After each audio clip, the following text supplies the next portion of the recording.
Okay. My the new video, it's sort of a special one. I'm doing former guitar players of relatively big bands, um, doing their little side solo albums. The first one is Dave Navarro right here, and the album is called Trust No One. Trust No One, says Dave Navarro. This album came out in 2001.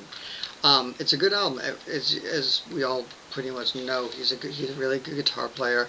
Um, I'm not a Jane's Addiction fan, so but luckily this doesn't sound like Jane's Addiction. It's a little darker, a little more rock album.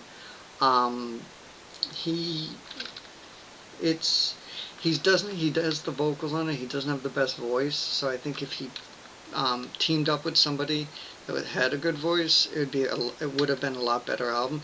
He does team up with Twiggy Ramirez of Marilyn Manson, and on the song number 5, Everything, and it's the best track on it. So I think he works better when he has a partner, because the song Everything that he does with Twiggy Ramirez is awesome.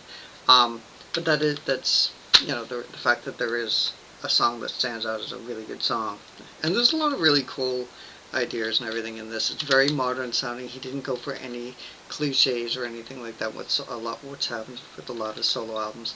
This is a really solid solo album. He doesn't have the best voice, and he could have used some more input from other musicians or like a collaboration. I love the album he did with the Chili Peppers. So some of his work is really good. I just don't like Jane's Addiction, so whatever. So I would say this album is 4 out of 5 stars because he's a great guitar player. It's a pretty good album. It could have been better if he worked with somebody to kind of like see things a little bit better. Okay. Anyway, that's it. The second album is called The Hangover. Now, The Hangover is by a guitarist by the name of Gilby Clarke. For people that don't know who Gilby Clarke is, he was from this band called Guns N' Roses. They were like an 80s glam, like kind of one of those glam bands. They had a few hits. He didn't actually play any of the albums. I think he may have done, I think they had a cover album that he might have played on, but other than that, all he was famous for was flipping his hair in their videos. They did a lot of videos in the early 90s, and he would do he had this very distinct hair flip. And that was pretty much all he was famous for. He didn't play on the albums. He was their touring rhythm guitarist. But he's got this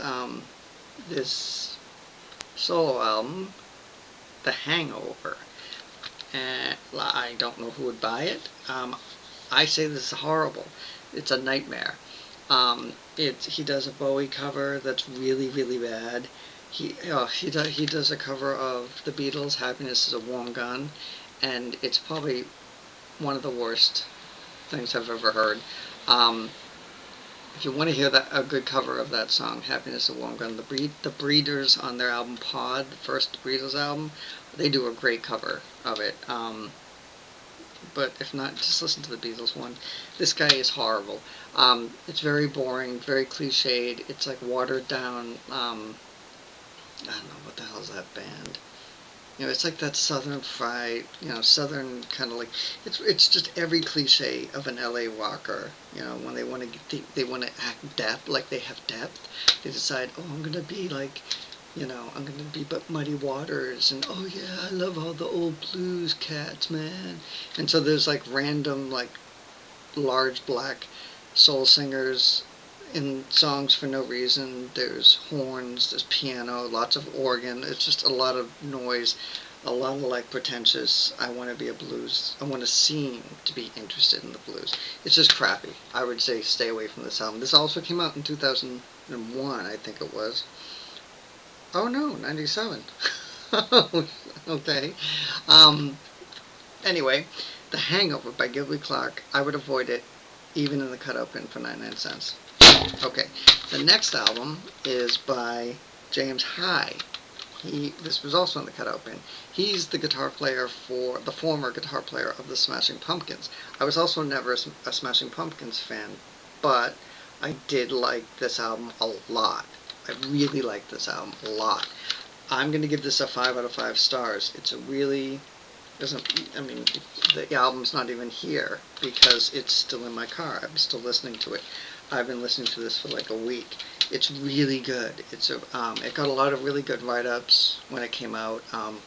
It has this very his voice reminds me of like Andy Partridge of XTC meets like Kurt Smith of Tears for Fears. It has this like really kind of cool vocal style that's kind of very mellow. There's a sort of sunny 70s kind of look to it without being obvious and trying too hard to be like, retro. It's not that it doesn't. It's very singer-songwriter. It's not retro at all. I like this album a lot, and it was in the cutout bin. It came out in the early 2000s, like 2001, 2002. I don't know. Who knows? I can't read the date on it. I think it says 2002. It's yellow border, so you can't read the writing. But it's a really good album.